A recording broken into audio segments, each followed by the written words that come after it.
Bonjour, nous allons aujourd'hui parler de la réflexion et de la réfraction. La lumière, lorsqu'elle se déplace dans un milieu transparent, tel que l'air, se déplace en ligne droite.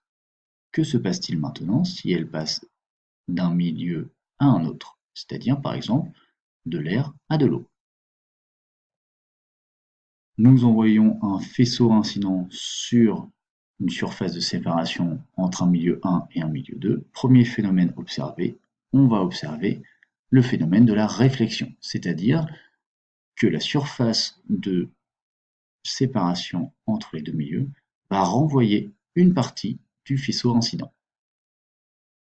Comment quantifier ce phénomène? Il va falloir, dans un premier temps, définir une normale. La normale est la droite perpendiculaire à la surface de séparation passant par le point d'impact.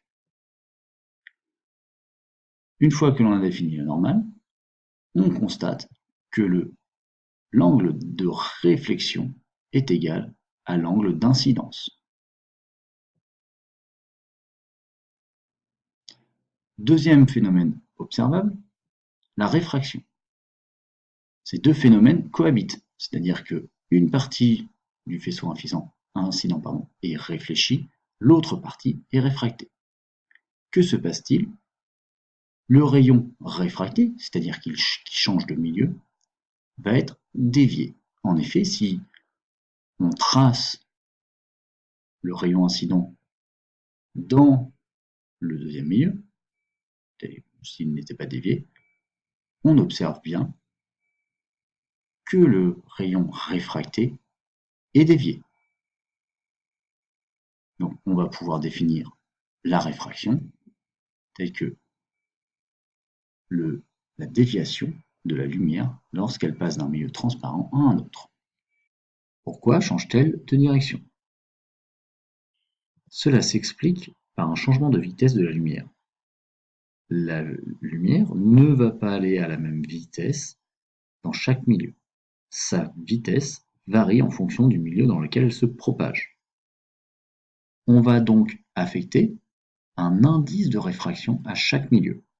Cet indice de réfraction sera égal à la célérité de la lumière dans le vide, valeur à connaître, 3,010 puissance 8 mètres par seconde, divisé par la vitesse de la lumière dans le milieu considéré.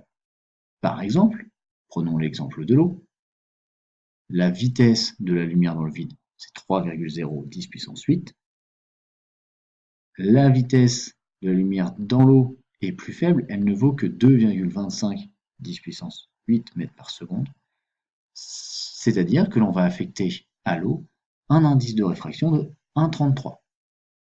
Cet indice signifie que la lumière va 1,33 fois moins vite dans l'eau que dans le vide.